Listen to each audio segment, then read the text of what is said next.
Welcome to the Startup Grind.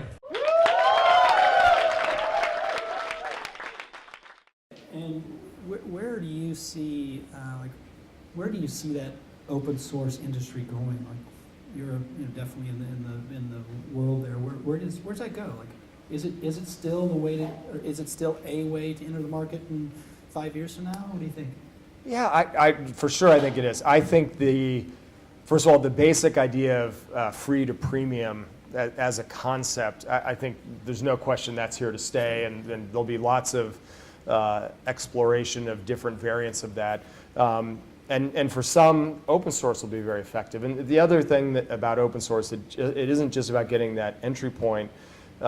We get an enormous development effort beyond just the things we do. So IBM, for example, if you think about all the investments you have to make to support their various platforms, or HP, or HPE, I should say. So we get lots of development help from a very broad ecosystem that gives us more leverage, and that is something about that has been very beneficial to us about open source. I know, and I talk to some of my peers, there are other companies that struggle around monetization and business model and getting it right, and it took us a little while. For us, it's knock wood, it's working very comfortably, and very pleased with how it's going. Yeah, and what is the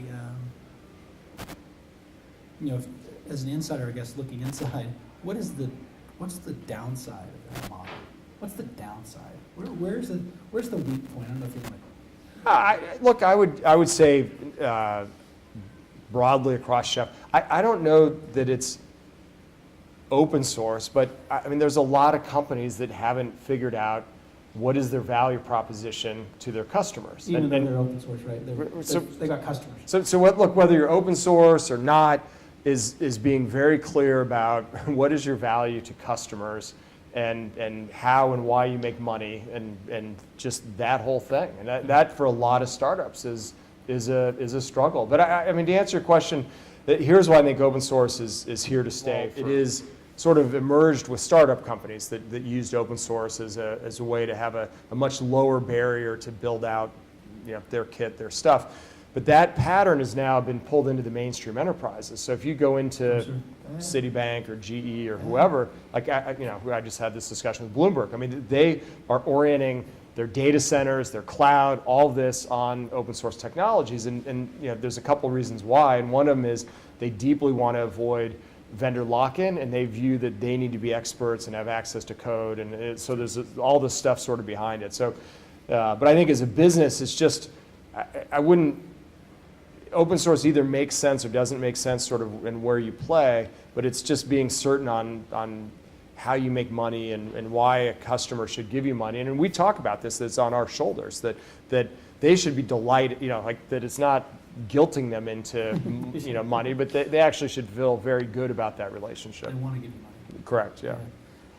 And in your, how many people you have now at Chef? I think we're about 270 right now. Okay, and where when you started, how many employees are? We were 75 when I started, something like that. Okay, so at what point did you where did it change? 75 to 275, there's got to be some changes in process systems, et cetera, right? Where did it change, or was it already changed? No, I mean, when you're growing quickly, it almost feels like a different company every year, in some ways. So no, I think it's at least felt like 3 or 4 iterations, even in 4 years, and that's just the dynamic of growth and change. For us, probably the big external change was our early customer base was sort of the Facebooks and Twitters and Googles. And today, about 85% of our revenue comes from those big enterprises, the GEs of the world. And so that is a different way to deal with them, talk with them, find them. So that's probably the biggest change. And yet we want to still be true and do a great job for those, sort of those web innovators. Yeah. And like, what things are you? What interests Barry? What other industries? What other things are you reading? What other things that you kind of watch? Yeah. So first of all, I think that in my career, so I'm intellectually interested in this industry and IT and technology and I'm from like my youngest age, I can think about just being drawn to computers and technology. We're in a time of rapid change, and I mean, there's many people that have talked and covered about this, but it is a truism that we're seeing. We're seeing disruptors get disrupted, and there's more turmoil in our industry, either from a technology standpoint or what's happening inside companies. There was a McKinsey article that just came out recently talking about the difference between the digital attackers and the mainstream incumbents, and incumbents revenue on average is down 37%. The digital, I mean, this drama is just getting started, and there will be winners and losers, and for us technologists, I mean, it's kind of an exciting time to be alive. Yeah. So I mean, that and kind of the storyline around that is probably what has me, in a business sense, most intellectually interested right now. Staying kind of engaged. Is there anything outside of your industry that you're watching? Like, are you a VR guy? Are you an AR guy?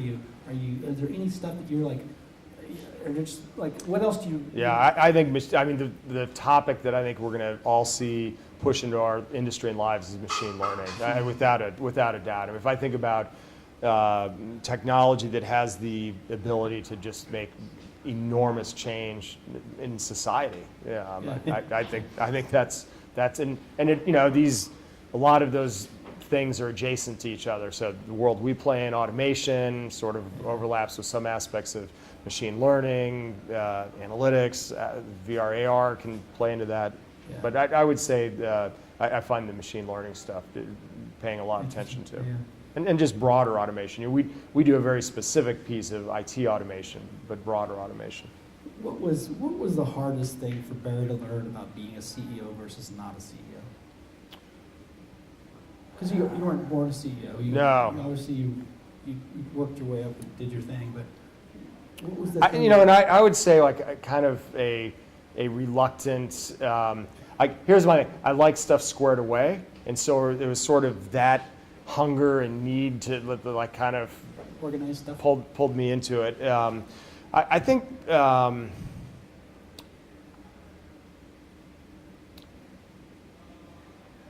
I think just the fact that the company pays very close attention to everything you do, in a way that before you're CEO, you like do your thing and you want to do a good job, and as you know, Mike, people watch the little things. So like you could have stubbed your toe on the way to work and have a bad look on your face, and people could literally interpret that as like, the investors getting squirrely on chef, and I picked kind of a funny example, but I mean there's a lot of truth to that, and I think you have to accept that people will pay a lot of attention to the things that you say and what you do and your actions, and just being doesn't mean what doesn't absolutely mean put up a force field. If anything, and try to invite people in and what I call show your work, like talk about and share things that you're thinking about. Was that an adjustment for you to Yes. Yeah. Oh yeah, big time. You were kind of doing.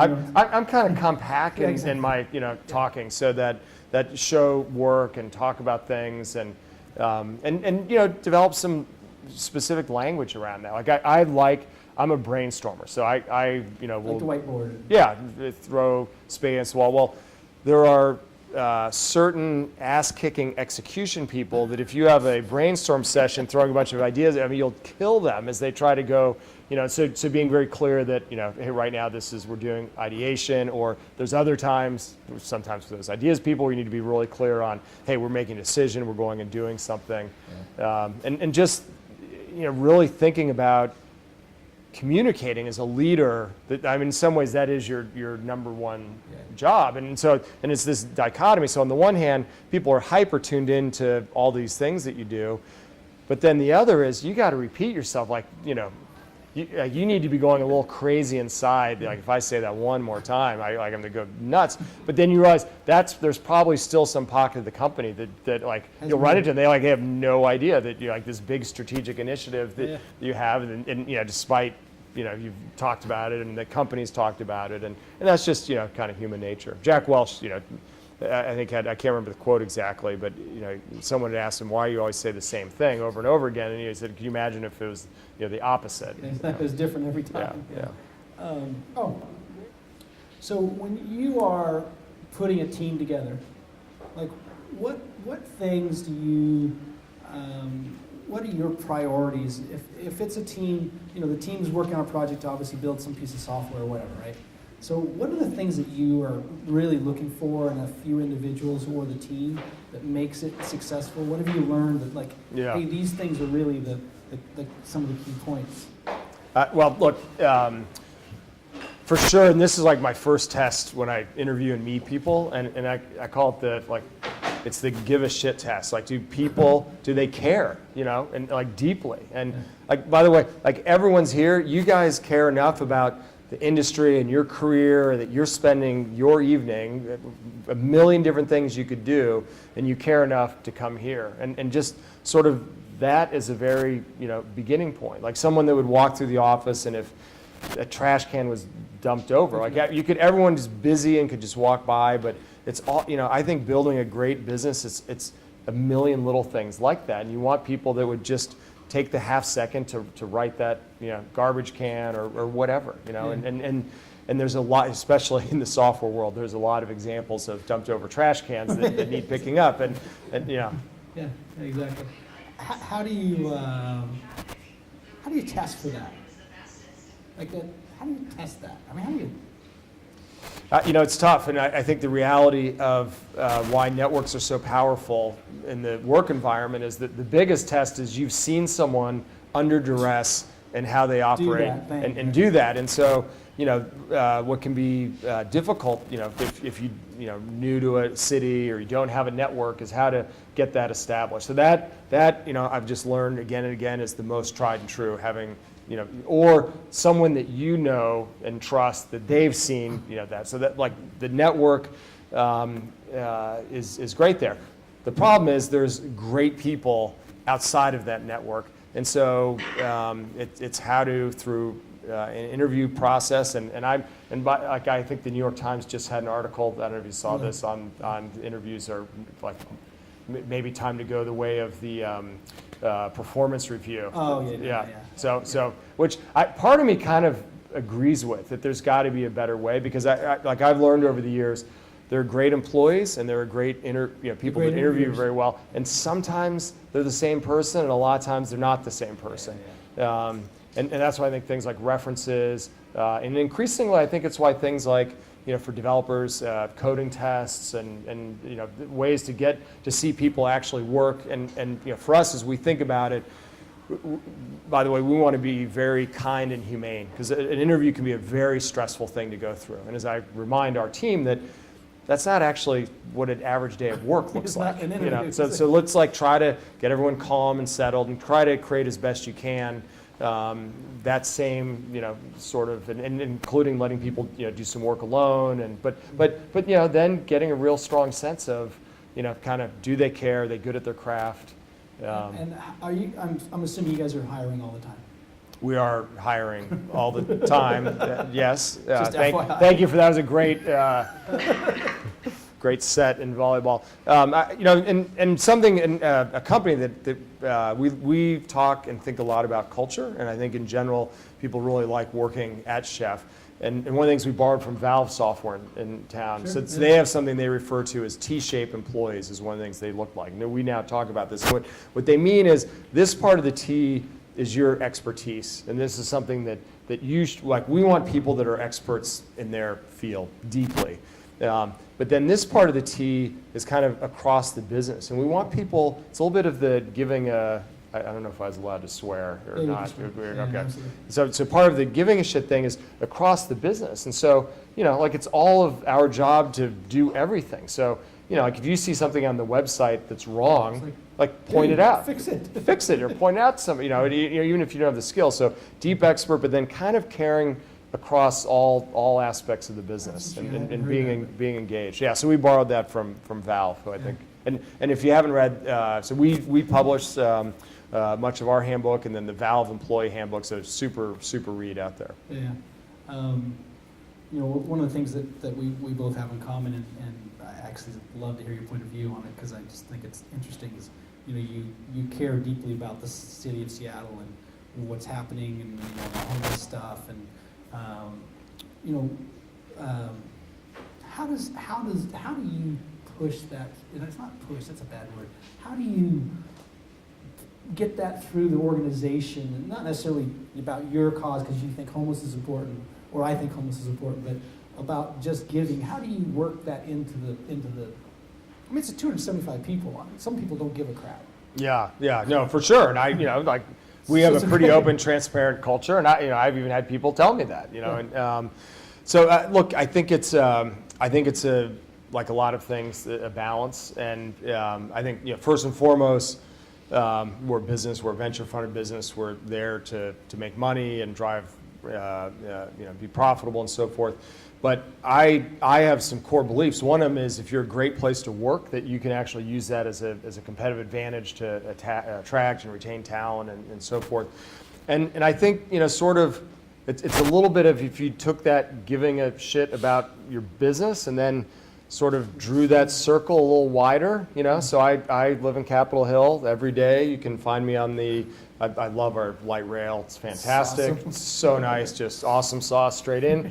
3 blocks from the office in Pioneer Square, but then, you know, that 3 or 4 block walks, like, my nicest way of saying it is, it's colorful. And you know, and I've seen, probably like others that worked, I've kind of seen a lot of stuff from doing that commute over the last 4 years. And I think that as a society, we are a wealthy enough society that we can invest in our fellow humans in a way to,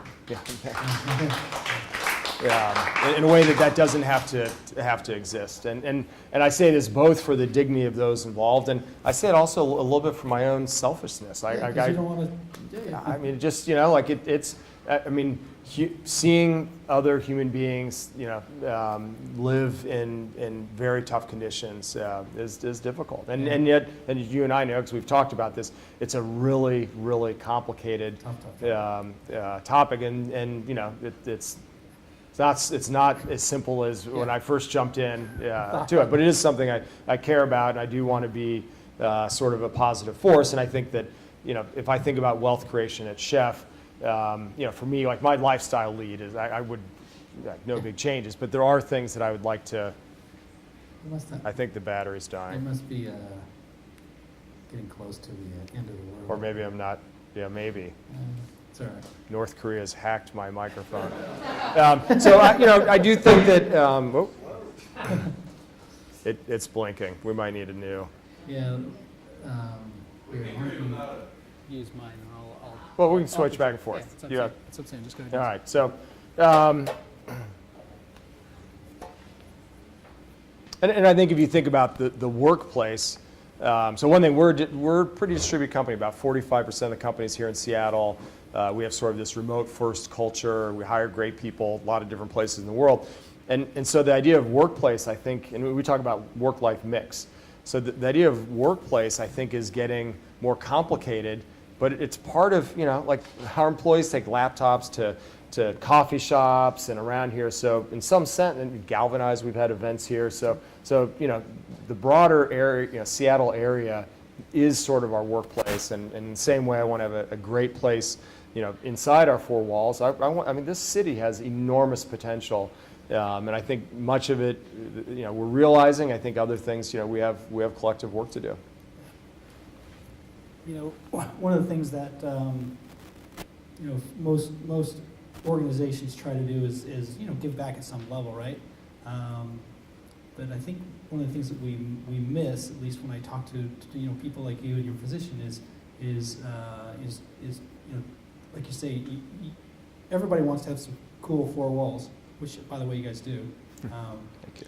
But also, it's like, hey, what's around my neighborhood? It's like, what's around my 4 walls in my office is still important. I think that's part of the thing that's one of the interesting things that I heard from you that I don't necessarily hear from others, because they look at it more of like, well, we're trying to do good in the community, but you're like saying, hey, I'm here in Pioneer Square. Let let's help some of these people out, right? So that's just great to see, and I just want to say, keep it up. Thank you. It's awesome.